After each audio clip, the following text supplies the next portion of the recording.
साधकों की सरल दृष्टांत। क्रिया भाव के अधीन। एक मुमुक्ष ने अपने गुरुदेव से पूछा, प्रभु कौन सी साधना करूं? गुरुदेव ने कहा, तुम बड़े जोर से दौड़ो। दौड़ने से पहले यह निश्चित कर लो कि मैं भगवान के लिए दौड़ रहा हूँ, यही तुम्हारे लिए साधना है। उसने पूछा, क्या बैठकर करने की कोई साधना नहीं है? गुरुदेव ने कहा, है क्यों नहीं, बैठो और निश्चय रखो कि तुम भगवान के लिए बैठे हो। शिष्य, भगवान कुछ जप नहीं करे? गुरुदेव, किसी भी नाम की आवृत्ति करो और सोचो मैं भगवान के लिए कर रहा हूँ। शिष्य, तब क्या क्रिया का कोई महत्व नहीं है? मेरा भाव ही साधन है। गुरु, मेरे प्यारे भाई, क्रिया का भी महत्व है, परंतु क्रिया पहले वही वस्तु दे सकती है जिसमें तुम्हारा भाव होगा। नाम जप का उद्देश्य धन है तो पहले धन, पीछे भगवान। क्रिया से भाव और भाव से क्रिया, यही क्रम है। दृष्टि लक्ष्य पर रहे, फिर जो तुम करोगे वही साधना होगी। प्रत्येक व्यक्ति का यही भाव हो कि वह जहाँ है वहीं उसे भगवान मिल सकते हैं। ऐसा कौन है जिसे भगवान नहीं मिलते हुए? लक्ष्य तो ठीक करो, साधना स्वयं ठीक हो जाएगी। मूर्ति में भगवान होने की दृढ़ भावना रखो। लगभग 60 वर्ष पहले की बात है। एक सज्जन तीर्थ यात्रा करते हुए अयोध्या पहुँचे। सब मंदिरों में दर्शन आदि करके वे एक महात्मा के पास गए। अवसर पाकर उन्होंने पूछा, महाराज भगवान के दर्शन कैसे हो, कहाँ हो? ऐसा मालूम हुआ मानो महात्मा जी कुछ रुष्ट हो गए।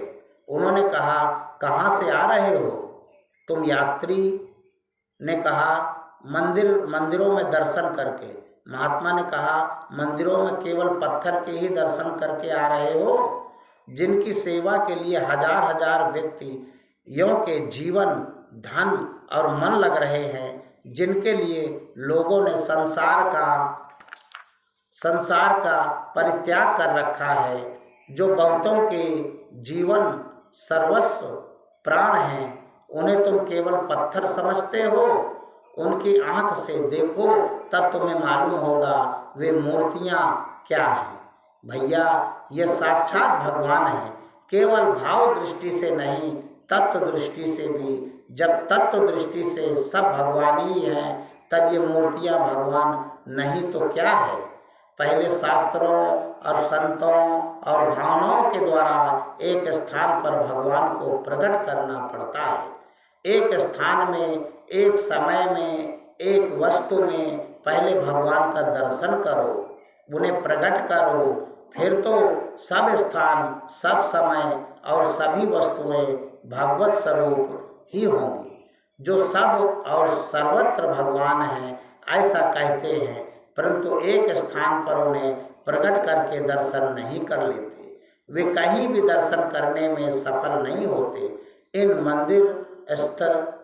मंदिरस्थ भगवान को पहचानो, इन अनबोले भगवान से प्रीत करो। अनबोलते से प्रेम करने में ही तो प्रेमी हृदय की पहचान है। फिर तो वे बोले बिना रहते नहीं। जब एक जगह बोल देते हैं तो सर्वत्र बोलते हैं। तुम्हें ऐसा कभी नहीं सोचना चाहिए कि मुझे भगवान के दर्शन कभी नहीं हुए। भगवान के दर्शन हो रहे हैं। उन्हें जानकर, मानकर, अनुभव करके तुम्हें केवल मुक्त होना चाहिए। भगवत मूर्ति को पाषाण, गुरु को मनुष्य और प्रसाद को भोग मानना अपराध है। तुम भगवान को भगवान के रूप में देखो।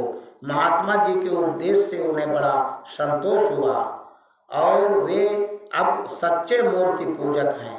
वे जिस मूर्ति की पूजा करते हैं वह साक्षात भगवान के रूप में ही उनको देखते हैं। वैराग अंदर की वस्तु है। लगभग 60 वर्ष पूर्व की बात है। एक सज्जन के चित्त में वैराग्य का उदय हुआ। उनकी अवस्था अभी छोटी थी। वे घर द्वार छोड़कर निकल पड़े और भागकर अयोध्या पहुँचे। उन्होंने वहां जाकर एक प्रसिद्ध विद्वान महात्मा से प्रार्थना की कि अब मुझे वैराग्य दीक्षा देकर कृतार्थ कीजिए। महात्मा जी ने पूछा, तुम्हारा घर कच्चा है या पक्का? घर पर कितने प्राणी है? वहाँ क्या भोजन मिलता है? उन्होंने उत्तर दिया, महाराज मेरा घर कच्चा है, 3-4 प्राणी हैं, साधारण भोजन मिलता है। महात्मा जी ने कहा, मेरा मठ पक्का है, यहाँ सैकड़ों साधु रहते हैं, उत्तम भोजन मिलता है।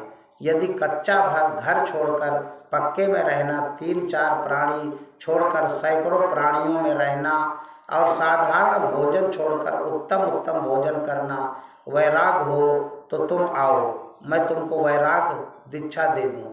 परंतु यदि तुम्हें अपने विचार से ऐसा दिखता हो कि वहाँ की अपेक्षा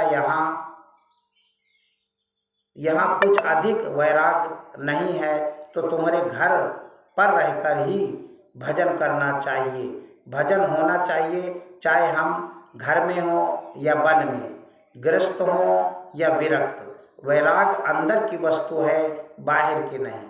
उसका अर्थ इतना ही है कि प्रियतम प्रभु के अतिरिक्त और किसी को भी मन में स्थान नहीं मिले, उनके अतिरिक्त और किसी से राग न हो। तुम केवल उन्हीं से राग करो, उन्हीं से प्रेम करो, उन्हीं का भजन करो, उन्हीं में रम जाओ। बाह्य परिस्थितियों को तुम जितना ही अनुकूल बनाना चाहोगे उतना ही उनमें फंस जाओगे। चाहे जैसी भी परिस्थिति हो, तुम जहाँ भी हो वहीं भगवान का भजन करो। महात्मा जी का उपदेश मानकर वे घर लौट गए। वे बहुत समय तक ग्रस्त रहे और उनका भजन बड़े बड़े विरक्तों से भी उत्तम रहा। सच्चा साधु रुपयों को महत्व नहीं देता। एक महात्मा ने एक दिन यह कथा सुनाई थी। काफी समय पूर्व ऋषिकेश आज जैसा शहर नहीं था।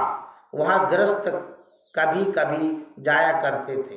जंगल की झाड़ियों में प्रायः विरक्त, तपस्वी एवं निष्ठावान महात्माओं का ही निवास था।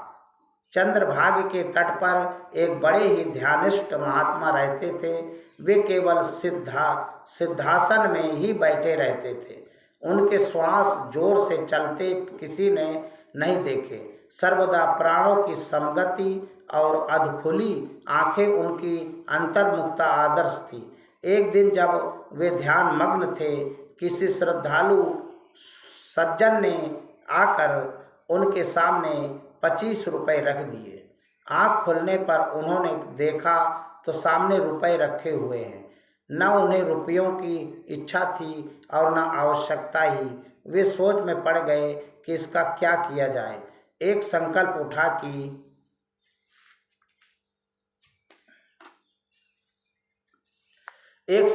उठा कि ब्राह्मणों को दे दिया जाए। दूसरा उठा कि किसी गरीब को दे दें। तीसरा हुआ साधुओं का भंडारा कर दें और चौथा हुआ गरीबों को खिला दें। ध्यान करने वाले महात्मा के मन में रुपयों के संबंध में इतने प्रश्न कभी नहीं उठे थे। वे विक्षिप्त से हो गए। उन्हें सोचता ही नहीं था कि इन रुपयों के संबंध में क्या करें। अब तक रुपयों को उन्होंने छुआ ही नहीं था। वे घबराकर एक वायुवृद्ध तत्ववेता के पास गए और उनसे अपनी विक्षेप की बात कही। महात्मा ने पूछा, स्वामी जी, अभी आपके मन से रुपयों का महत्व गया नहीं है। आप समझते हैं ये उपयोगी वस्तु है, इसके द्वारा संसार का काम होता है। इसी से अनिच्छित रुपए सामने आने पर भी उनके द्वारा कुछ न कुछ काम करने की इच्छा आ गई है। आपको तो केवल ध्यान करना चाहिए। व्यवहार के संबंध में एक भी प्रश्न आपके चित्त में नहीं उठना चाहिए। जिस चित्त में केवल सत्यम शिवम सुंदरम का ही ध्यान होना चाहिए, उसमें व्यवहारिक निष्ठुर कर्तव्यों का उदय क्यों हो।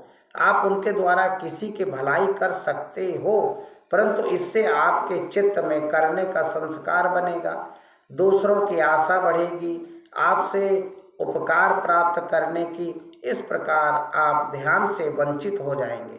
व्यवहार के किसी भी बड़े से बड़े काम की अपेक्षा भगवान में एक क्षण की भी चित्त की स्थिति अनंत गुनी उत्तम है। इसलिए अब संकल्पों की श्रृंखला यही बंद कर दीजिए। रुपयों को न छूने पर जब ये स्थिति है, तब उनके छूने पर तो क्या दशा हो सकती है, इसका अनुमान ही नहीं हो सकता। जो रात दिन रुपयों में ही रहते हैं, उनके चित्त का तो कहना ही क्या है। वे रात दिन उनकी व्यवस्था के संबंध में सोचते रहते हैं। अब आप उनका स्पर्श मत कीजिए। रुपयों पर गोबर डालकर बिना छुए ही उन्हें उठा लीजिए और गंगा जी में फेंक दीजिए। उन ध्यानिष्ठ महात्मा ने वैसा ही किया। तब कहीं जाकर उनका चित्त स्वस्थ हुआ। विरक्तों के लिए सांसारिक संबंध कितना विधनायक है, यह इस घटना से प्रत्यक्ष हो जाता है। इसी से ध्याननिष्ठ लोग प्रायः इन प्रपंचों से अलग ही रहते हैं। आध्यात्मिक बोध के कतिपय प्रसंग। भक्त का महत्व। एक बार देव ऋषि नारद जी के मन में यह जानने की इच्छा हुई कि जगत में सबसे महान कौन है। इसलिए वे सीधे भगवान विष्णु के पास पहुँचे। उन्होंने सोचा कि सच्ची बात कहीं से मालूम होगी, क्योंकि भगवान ही नित्य सत्य सर्वज्ञ हैं और वे अभिमानी पुरुषों की भांति अपनी बढ़ाई भी नहीं करेंगे, क्योंकि अपने मुंह से अपनी बढ़ाई करना तो आत्महत्या के समान महापाप है। नारद जी ने वैकुंठ में जाकर भगवान से पूछा, भगवान जगत में सबसे बड़ा कौन है, ये बताने की कृपा कीजिए। भगवान नारद जी का भाव समझ गए और बोले, पृथ्वी ताविद त्यू। पृथ्वी अत्यंत विस्तार वाली है, परंतु वह समुद्र से घिरी है, अतः वह भी बड़ी नहीं है। समुद्र को अगस्त मुनि पी गए, अतः वह भी बड़ा नहीं है। अगस्त जी महान आकाश में एक क्षुद्र जुगनू की तरह चमकते हैं, इससे वे भी बड़े नहीं हैं। आकाश को दैत्यराज बलि के यज्ञ में भगवान वामन जी के एक पैर से नाप लिया था, इसलिए वह भी बड़ा नहीं है। और भगवान के पैर निरंतर तुम्हारे अर्थात भक्त के चित्त में रहते हैं, इससे वे भी बड़े नहीं हैं। अर्थात बड़े हो तुम, जिसने उन चरणों को हृदय में धारण कर रखा है। तुमसे भक्त से बड़ा और कोई नहीं है।